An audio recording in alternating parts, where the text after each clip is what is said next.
On Christmas Eve, December 24th, 1945, a fire destroyed the Sodder residence in Fayetteville, West Virginia. At the time, it was occupied by George Sodder, his wife Jenny, and 9 of their 10 children. During the fire, George, Jenny, and 4 of the 9 children escaped. The bodies of the other 5 children have never been found. The surviving Sodder family believed for the rest of their lives that the 5 missing children survived. What really was their fate? Were they kidnapped, murdered, or are they still alive?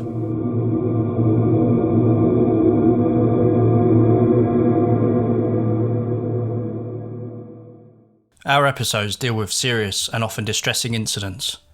If at any time you feel like you need support, please contact your local crisis centre. This episode involves a crime against children. It may not be suitable for all listeners. Listener discretion is advised. George Sodder was born with the name Giorgio Soddu in Tula, Sardinia, Italy in 1895. He immigrated to the United States 13 years later with an older brother who went back home as soon as both boys had cleared customs at Ellis Island. For the rest of his life, George, as he came to be known, would not talk much about why he had left his homeland. Sodder eventually found work on the railroads in Pennsylvania, carrying water and other supplies to workers. After a few years, he took more permanent work as a driver in Smithers, West Virginia. He then started his own trucking company, initially hauling fill dirt to construction sites and later hauling coal mined in the region. In 1923, George married Jenny Cipriani, also of Italian descent. The couple eventually moved to Fayetteville, West Virginia, where they established a comfortable life for their large family. George Sodder was known for his strong work ethic and dedication to his family. He became an active member of the community, involving himself in various local activities and contributing to the town's social fabric. The Sodders had 10 children, and George was deeply committed to providing for and protecting his family. They lived in a 2-story timber frame house 2 miles north of town. In 1923, they had the first of their 10 children. George's business prospered, and they became one of the most respected middle-class families around, in the words of one local official. However, George had strong opinions about many subjects and was not shy about expressing them. In particular, his strident opposition to Italian dictator Benito Mussolini had led to some strong arguments with other members of the Italian community. The last of the Sodder children, Sylvia, was born in 1942. By then, their second oldest son, Joe, 21, had left home to serve in the military during World War II. The following year, Mussolini was deposed and executed. However, George's criticism of the late dictator had left some hard feelings with a local man. In October 1945, a visiting life insurance salesman, after being rebuffed, warned George that his house would go up in smoke, and warned that his children are going to be destroyed, attributing this to the dirty remarks he had been making about Mussolini. Another visitor to the house, ostensibly seeking work, took the occasion to check the fuse box on his house before warning George that it could cause a fire someday. George was puzzled by the observation, since he had just had the house rewired when an electric stove was installed, and the electric company had said afterwards it was safe. In the weeks before Christmas that year, George's older sons had also noticed a strange car parked along the main highway through town. Its occupants appeared to be watching the younger Sodder children as they returned from school. The Sodder family celebrated on Christmas Eve 1945. Marion, 19, the oldest daughter, had been working at a dime store in downtown Fayetteville. She had arrived home for Christmas surprising 3 of her younger sisters, Martha, 12, Jenny, 8, and Betty, 5, with new toys she had bought them as gifts. The younger children were so excited that they asked their mother if they could stay up past what would have been their usual bedtime. At 10 p.m, Jenny told them they could stay up a little later, as long as the 2 oldest boys who were still awake, 14-year-old Maurice and his 9-year-old brother Louis, remembered to put the cows in and feed the chickens before going to bed themselves. George and the 2 oldest boys, John, 22, and George Jr., 16, who had spent the day working with their father, were already asleep. After reminding the children of those remaining chores, she took Sylvia, 2, upstairs with her, and they went to bed together.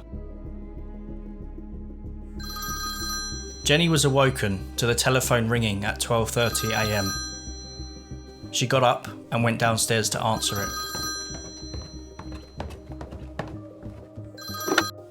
The caller was a woman whose voice she did not recognise, asking for a name she was not familiar with the sound of laughter and clinking glasses in the background.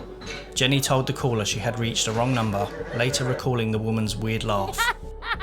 Jenny hung up and returned to bed. As she did, she noticed that the lights were still on and the curtains were not drawn, two things the children normally attended to when they stayed up later than their parents.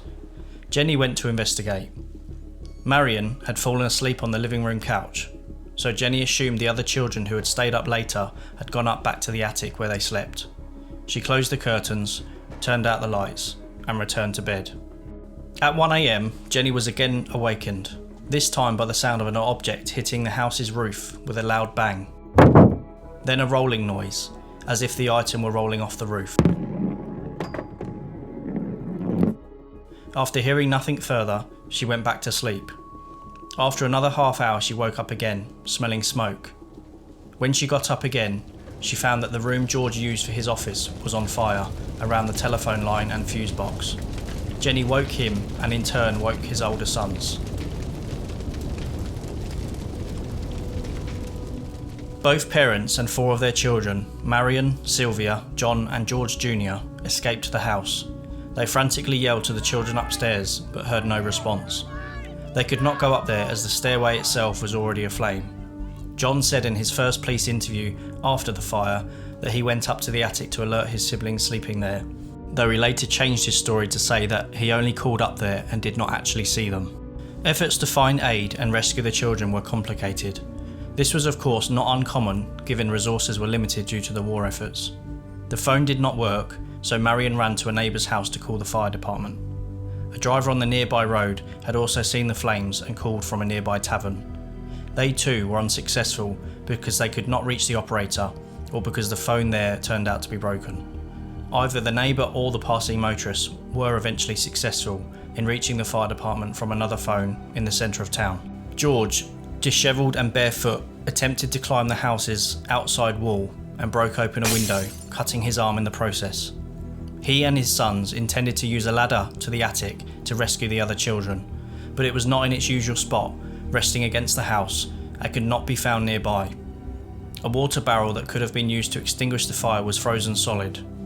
George then tried to pull both of the trucks he used in his business up to the house and use them to climb to the attic window, but neither of them would start despite having worked perfectly during the previous day. Frustrated, the 6 Sodders who had escaped had no choice but to watch the house burn down and collapse over the next 45 minutes. They assumed the other 5 children had perished in the blaze.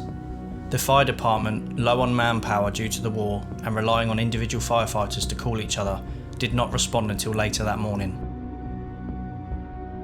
Chief of Fire F.J. Morris said the next day that the already slow response was further hampered by his inability to drive the fire truck, requiring that he wait until someone who could drive was available. The firefighters, one of whom was a brother of Jenny's, could do little but look through the ashes that were left in the Sodders' basement. By 10 a.m. the morning after the fire, Morris told the Sodders that they had not found any bones, as might have been expected if the other children had been in the house as it burned. Morris believed that the 5 children unaccounted for had died in the fire, suggesting that it had been hot enough to burn their bodies completely.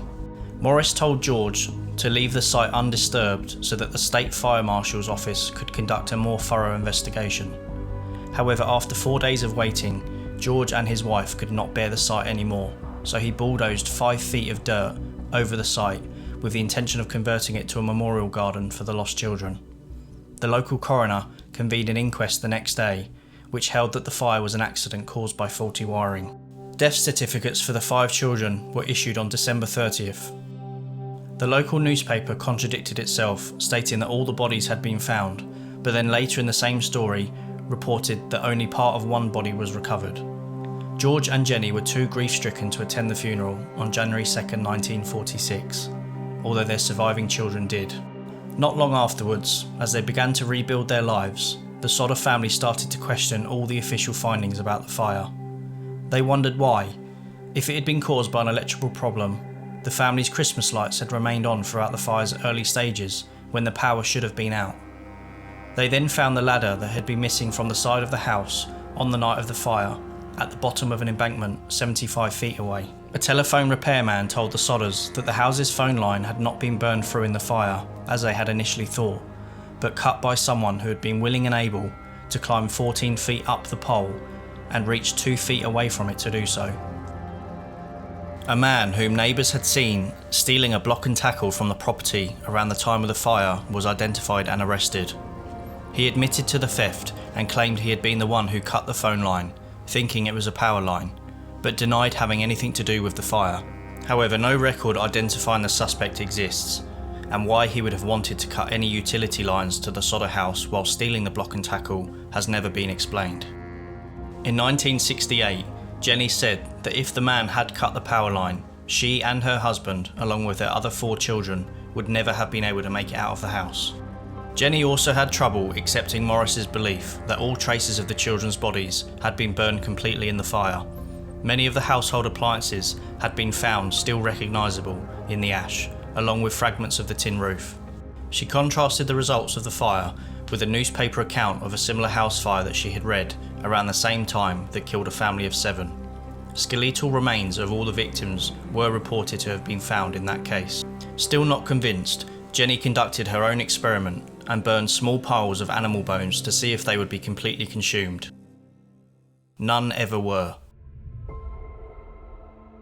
An employee of a local crematorium she contacted told her that human bones remain even after bodies are burned for 2 hours at 2000 degrees Fahrenheit or 1090 degrees Celsius, far longer and hotter than the house fire could have been. The Sodders' truck's failure to start was also considered. George believed they had been tampered with, perhaps by the same man who stole the block and tackle and cut the phone line. However, one of George's son-in-laws told the Charleston Gazette-Mail in 2013 that he had come to believe that Sodder and his sons might have, in their haste to start the trucks, flooded the engines. Some accounts have suggested the wrong number phone call to the Sodder house might have also somehow been connected to the fire. However, investigators later located the woman who had made the call. She confirmed it had been a wrong number on her part. As spring approached, the Sodders, as they had said they would, planted flowers in the soil bulldozed over the house. Jenny tended to it carefully for the rest of her life. However, further developments in early 1946 reinforced the family's belief that the children they were memorialising might in fact be alive somewhere. Evidence soon emerged indicating that the fire had not started in an electrical fault and was instead set deliberately. The driver of a bus that passed through Fayetteville late Christmas Eve said he had seen some people throwing what he described as balls of fire at the house. A few months later, when the snow had melted, Sylvia found a small, hard, dark green, rubber ball-like object in the brush nearby. George, recalling his wife's account of a loud thump on the roof before the fire, said it looked like a pineapple bomb hand grenade, or some other incendiary device used in combat. The family later claimed that, contrary to the fire marshal's conclusion, the fire had started on the roof, although by then there was no way to prove it. Adding to the Sodders' belief that their children were still alive, other witnesses came forward claiming to have seen the missing Sodder children themselves. One woman who had been watching the fire from the road said she had seen some of them peering out of a passing car while the house burned. Another woman at a rest stop between Fayetteville and Charleston said she had served them breakfast the next morning and noted the presence of a car with Florida license plates in the rest stop's parking lot. The Sodders hired a private investigator named C.C. Tinsley from the nearby town of Gawley Bridge to look into the case. Tinsley discovered that the insurance salesman who had previously threatened George that his house would be burned down and his children destroyed in retribution for his anti-Mussolini remarks had in fact been on the coroner's jury that ruled the fire an accident. He also learned of rumours around Fayetteville that despite his report to the Sodders that no remains had been found in the ashes, Morris did find an internal organ believed to be a heart at the site, but chose not to tell the family, which he later packed into a metal box and secretly buried. Morris had apparently confessed this to a local minister, who in turn confirmed it to George. George and Tinsley went to Morris and confronted him with this news. Morris agreed to show the two where he had buried the metal box, and they dug it up. They took what they found inside the box to a local funeral director, who, after examining it, told them it was in reality fresh beef liver that had never been exposed to fire. Later, more rumours circulated around Fayetteville that Morris had afterwards admitted the box with the liver had indeed not come from the fire originally. He had supposedly placed it there in the hope that the Sodders would find it and be satisfied that the missing children had indeed died in the fire. Still not convinced his children were dead, George saw a magazine photo of a group of young ballet dancers in New York City, one of whom looked like his missing daughter Betty. He drove all the way to the girls' school, where his repeated demands to see the girl himself were refused. George also tried to interest the FBI into investigating what he considered a kidnapping. FBI Director J. Edgar Hoover personally responded to his letters saying, "Although I would like to be of service, the matter related appears to be of local character and does not come within the investigative jurisdiction of this Bureau. If the local authorities requested the Bureau's assistance, he would of course direct agents to assist." But the Fayetteville Police and Fire Departments declined to do so. In August 1949, George was able to persuade Oscar Hunter, a Washington DC pathologist, to supervise a new search through the dirt at the house site. After a very thorough search, artifacts including a dictionary that had belonged to the children and some coins were found. Several small bone fragments were also unearthed, determined to have been human vertebrae. The bone fragments were sent to Marshall T. Newman, a specialist at the Smithsonian Institution. They were confirmed to be lumbar vertebrae, all from the same person. Since the transverse recesses are fused, the age of this individual at death should have been 16 or 17 years, Newman's report said. The top limit of age should be about 22, since the centra, which normally fuse at 23, are still unfused. Thus, given this age range, it was not very likely that these bones were any of the 5 missing children, since the oldest, Maurice, had been 14 at the time. Newman added that the bones showed no sign of exposure to flame. Further, he agreed that it was very strange that those bones were the only ones found, since a wood fire of such short duration should have left full skeletons of all of the children behind. The report concluded that the vertebrae had, instead, most likely come from the dirt that George had used to bulldoze the site. Later, Tinsley supposedly confirmed that the bone fragments had come from a cemetery in nearby Mount Hope, but could not explain why they had been taken from there or how they came to be at the fire site. The Smithsonian returned the bone fragments to George in September 1949. According to its records, their current location is unknown.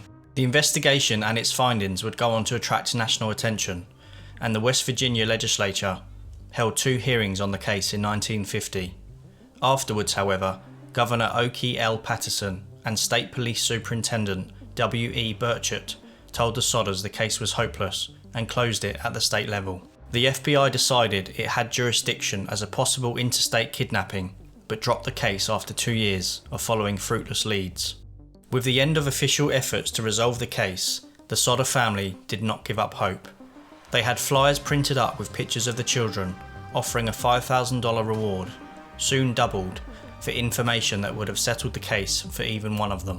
In 1952, they put up a billboard at the site of the house and another along US Route 60 near Ansted with the same information. It would in time become a landmark for traffic through Fayetteville on US Route 19, which forms State Route 16 today. The family's efforts soon brought another reported sighting of the children after the fire. Ida Crutchfield, a woman who ran a Charleston hotel, claimed to have seen the children approximately a week afterwards. "I do not remember the exact date," she said in a statement. "The children had come in around midnight with 2 men and 2 women, all of whom appeared to be of Italian descent. When she attempted to speak with the children, she said, 'One of the men looked at me in a hostile manner. He turned around and began talking rapidly in Italian. Immediately the whole party stopped talking to me.' She recalled that they left the hotel early the next morning. Investigators today do not, however, consider her story credible, as she had only first seen photos of the children 2 years after the fire, 5 years before she came forward. George followed up leads in person himself, travelling to the areas from where tips had come. A woman from St. Louis, Missouri, claimed Martha was being held in a convent there. A bar patron in Texas claimed to have overheard 2 other people making incriminating statements about a fire that happened on Christmas Eve in West Virginia some years before. None of those proved significant. When George heard later that a relative of Jenny's in Florida had children that looked similar to his, the relative had to prove the children were his own before George was satisfied. In 1967, George went to the Houston area to investigate another tip. A woman there had written to the family saying that Louis had revealed his true identity to her one night after having too much to drink. She believed that he and Maurice were both living in Texas somewhere. However, George and his son-in-law, Grover Paxton, were unable to speak with her. Police there were able to help them find the two men she had indicated, but they denied being the missing sons. Paxton said years later, doubts about that denial lingered in George's mind for the rest of his life. Another letter that they received that year brought the Sodders what they believed was the most credible evidence that at least Louis was still alive. One day, Jenny found in the mail a letter addressed to her, postmarked in Central City, Kentucky, with no return address.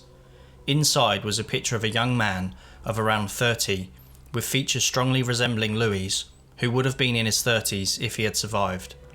On the back was written, "Louis Sodder, I love brother Frankie. I lil boys. A90132 or 35. The family hired another private detective to go to Central City and look into the missive, but he never reported back to the Sodders, and they were unable to locate him afterwards. The picture, nonetheless, gave them hope. They added it to the billboard, leaving Central City out of it and any other published information, out of fear that Louis might come to harm, and put an enlargement of it over their fireplace. George admitted to the Charleston Gazette-Mail late the next year that the lack of information had been like hitting a rock wall. We can't go any further. He nevertheless vowed to continue. Time is running out for us. He admitted in another interview around that time, but we only want to know if they did die in the fire, we want to be convinced. Otherwise, we want to know what happened to them. George Sodder, who had spent his life dedicated to finding out what had occurred, died in 1969, aged 74. Jenny and her surviving children, except John, who never talked about the night of the fire, except to say that the family should accept what happened and move on with their lives, continued to seek answers to their questions about the missing children's fate. After George's death, Jenny stayed in the family home, putting up fencing around it and adding additional rooms. For the rest of her life, she wore black, in mourning, and tended the garden at the site of the former house. After her death in 1989, the family finally took down the weathered, worn billboard. The surviving Sodder children, joined by their own children, continued to publicise the case and investigate leads. They, along with older Fayetteville residents, have theorised that the Sicilian Mafia was trying to extort money from George, and the children may have been taken by someone who knew about the planned arson and said they would be safe if they left the house. A theory suggests that they were possibly taken back to Italy. If the children had survived all those years and were aware that their parents and siblings had survived too, the family believes they may have avoided contact in order to keep them from harm. Sylvia Sodder Paxton, the youngest of the surviving Sodder siblings, died in 2021. She was in the house on the night of the fire, which she said was her earliest memory. "I was the last one of the kids to leave home," she recalled to the Gazette-Mail in 2013. She and her father often stayed up late talking about what might have happened. "I experienced their grief for a long time." She believed that her siblings survived that night and assisted with efforts to find them and publicise the case. Her daughter said in 2006, "She promised my grandparents she wouldn't let the story die, that she would do everything that she could." The surviving Sodder family members, determined to keep the story alive, have faced countless challenges in their pursuit of closure. As we reflect on this unresolved chapter, we are reminded that some mysteries persist, leaving us to wonder about the untold stories hidden in the shadows of that fateful night. Thank you for joining us on this journey into the enigma of the Sodder family. If you have any insights, thoughts, or if you know something that could help unravel this mystery, please reach out to us on social media. Sometimes the truth is elusive, but the quest for it persists. If you like this episode, be sure to subscribe wherever you get your podcasts.